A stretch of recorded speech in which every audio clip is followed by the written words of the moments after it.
It's the 8th of April, Friday afternoon, about 5:45 in the afternoon. Overcast day, as you can see. I can't see the mountains today. Predicting rain tomorrow, which we need. About 3 months, about an inch of rain. All the canals are really low, have low running water levels. Well, things getting interesting here. We'll just pivot over the other side. There's no one around today. Strange, because it's a nice afternoon. It's just a bit cloudy, that's all, a bit overcast.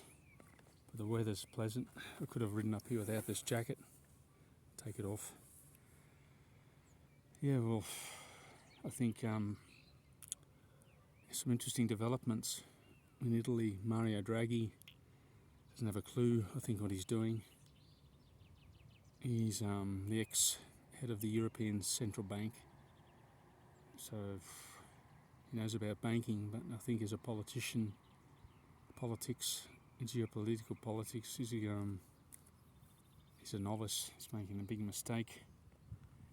Cutting off all energy to Italy will suffer bad. Well, we are suffering badly. My average shopping bill is like 50, 60 euros. You know, it's like coming to 100 Australian a week, Australian dollars. And I don't buy extravagant things. Try to conserve where I can. I've stopped buying brioches and cappuccinos, which we're getting close to $3, €3 for just a brioche. A cappuccino which you drink and eat standing up, charge more if you sit down.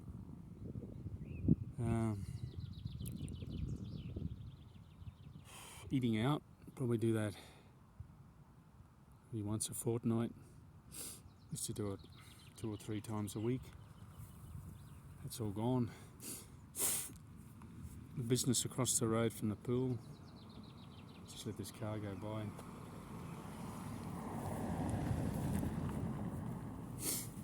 The business across the road from the pool, he had to shut down because there was no more clients. You know, I'd always been a client of his for 8 years, and just suddenly decided to close. He did the wrong thing, I think, because when the prices started to go up, I just let these clowns go by.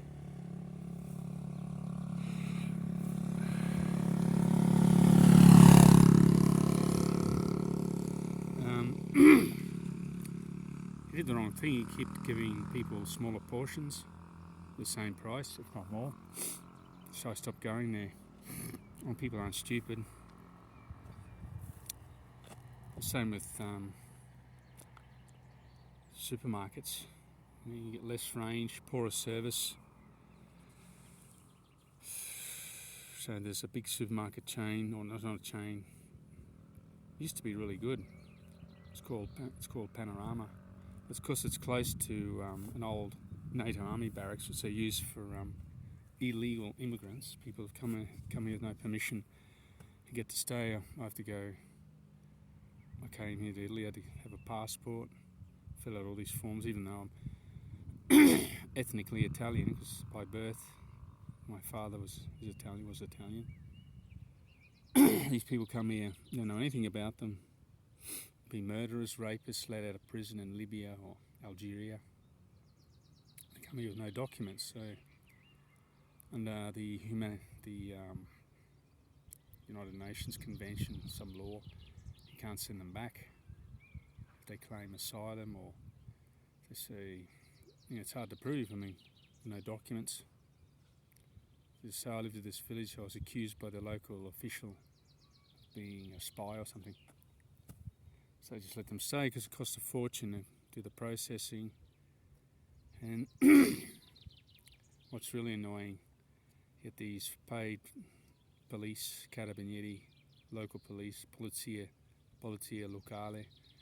They stop at these pallets, the red dot, and they stick it out in front of you to pull you over and they check your license, that you've done your roadworthy, that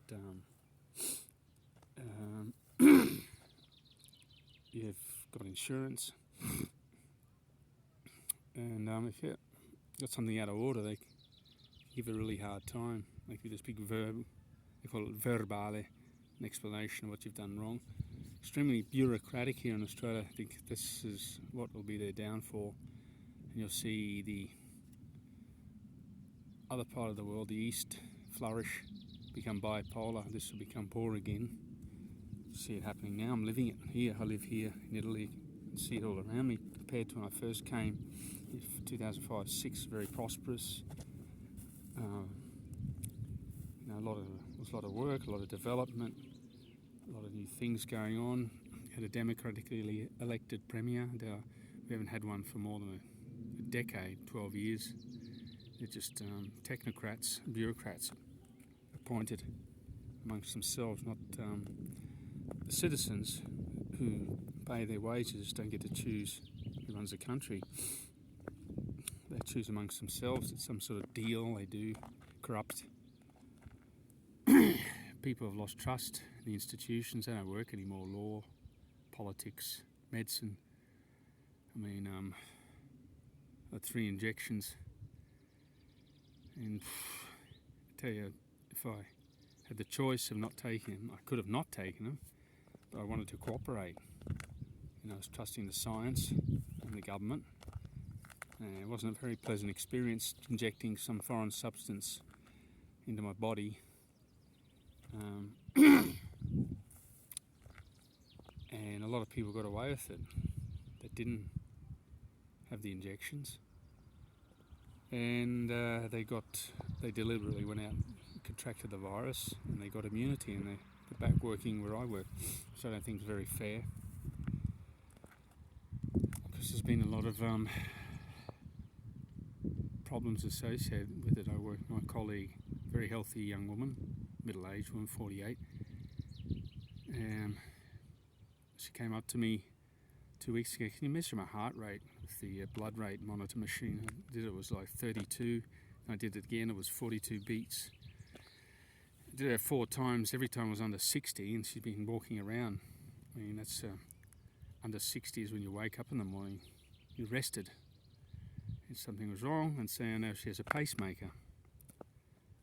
And that just happened suddenly. I mean, she never ever had any. She was always out running, walking, healthy lifestyle.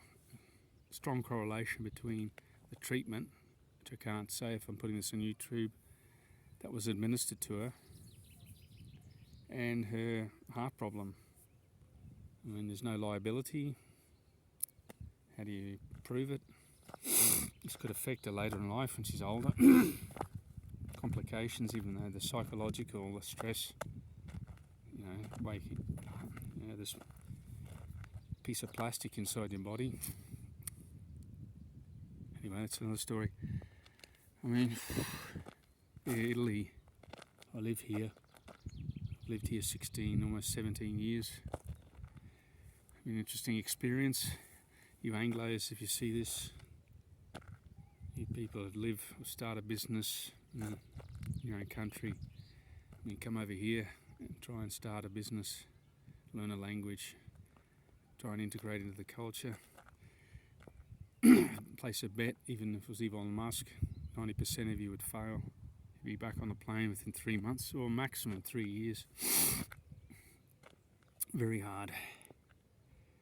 But I chose to live here. I could have gone back to Oz, but this is where I live. And these are the benefits of living here, as you can see. This beautiful landscape. Been here it's the church, the memorial church to the fallen World War I soldiers. It was built in 1920. It's been restored. Beautiful physical setting, the rolling hills, these geomorphic deformations. I used to think they were bomb craters from the First World War, but it's due to like water pressure, slumpage, mass wastage of soil. Now this hill, this mound, it's called the Montello. It's been here for probably, I don't know, a billion years. It was here when we were knuckle dragging apes, that's for sure. And we'll be here when we disappear, most likely, from this earth. And if Elon Musk gets his way, we'll be an interplanetary species. Noble cause. But, what about extending longevity, life? So you've got all these old people with all this knowledge, experience, and the 80 disappear. They could be contributing to a better, making human life better on other planets with their knowledge. You can see guys, I know a lot of people here, tradespeople, tradesmen, people, tradesmen. Haven't seen any women as electricians or plumbers, carpenters. They're all my age, 50s, mid-50s, 60s, late 60s, some in the early 70s still working. There are a few young guys doing it. They're all, it's understandable if you like. Going into the digital world, blockchain, crypto, informatics, cybersecurity, they're the future industries. I think blockchains and this stuff here,